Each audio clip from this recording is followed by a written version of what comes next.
মানুষের নিয়ন্ত্রিত মন কেবলই পারে সমাজ ও রাষ্ট্রের অপর মানুষের অস্তিত্বের শক্তিকে সম্মান প্রদর্শন করার, জীবন শক্তির বিকাশের গতিশীলতা দ্বারা সুন্দর চরিত্র গঠনের ক্ষেত্র তৈরি করা। সেজন্যই যারা দেশ ও জাতির বিবেকের শক্তির বিকশিত প্রাণের মানুষ হিসেবে আমরা চিহ্নিত করে থাকি এবং যাদের উপর জাতির বড় আশা থাকে, তারাই যদি চুরি, দুর্নীতি, ঘুষ এই সমস্ত নিম্নতর কার্যক্রমে নিমজ্জিত থাকেন, নিজেদের চিন্তার শৃঙ্খলার সৌন্দর্যকে বিলুপ্তির পথে রেখে তারা শুধুই যে সমাজ ও রাষ্ট্রের কলঙ্কিত মানুষ তা নয়, তারা তাদের পরিবারের প্রিয়জনদের কাছেও নিম্নতর মানুষ। এই তারাই সমাজ, রাষ্ট্র ও পৃথিবীর বিকৃত হৃদয়ের নিকৃষ্টতম মানুষের রূপ ধারণ করে কীট পতঙ্গের মতোই যেন পরিণত হয়ে যায়। তাই সত্যি বেদনা, বিধুরতার, কষ্টের আঘাতে হৃদয়কে যেন বড় করে ঝাঁকুনির মধ্যেই ফেলে যায়, কারণ তারা তাদের অন্তরের সাংস্কৃতিক মনোজগৎ থেকে নিজেদেরকে উত্তরিত করে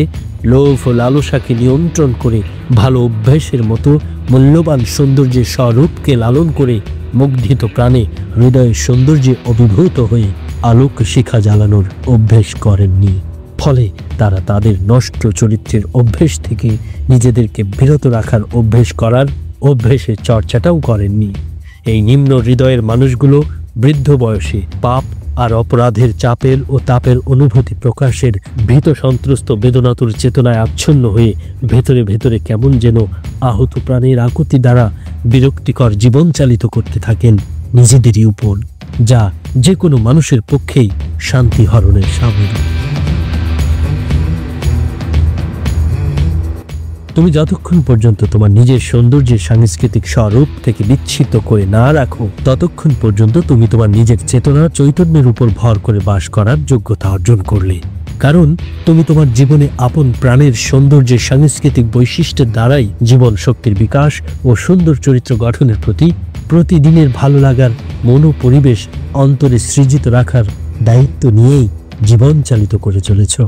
যা সত্য সুন্দরের সন্ধানের পথে থেকে রাষ্ট্রের কোনো দায়িত্বপূর্ণ কাজে নিয়োজিত থাকার পরেও চুরি, দুর্নীতি, ঘুষের মতো ঘৃণিত কাজ করে অর্থনৈতিক স্বাচ্ছন্দ্যতার পথকে বড় করবার সুযোগ থাকা সত্ত্বেও সেই পথ থেকে নিজেকে উদ্ধার করে রাখার চরিত্র গঠন করেছ।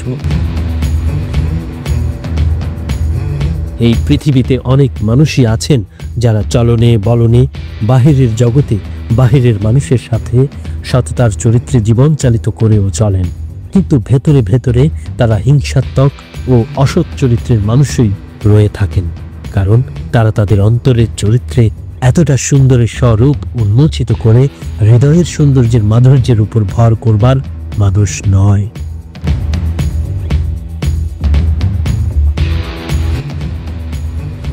তুমি যদি সত্য সুন্দরের সন্ধানে থেকে স্বচ্ছতা ও অন্তরের ঐশ্বর্যতার পরিপূর্ণ ছবিটি তোমার নিজের মাঝে নিজেকে দেখতে না পাও, সমাজ ও রাষ্ট্রের স্বার্থপর মানুষেরা তোমার অন্তরে লোভ, লালসার বিষাক্ত শক্তি প্রবেশ করে দিয়ে নিমিষের মধ্যেই তোমাকে কলুষিত করে তোমার হৃদয়ের চেতনা বদল করে অতীতের সাধনা লব্ধ জীবনের উপর কালিমা লেপন করেও দিতে পারে।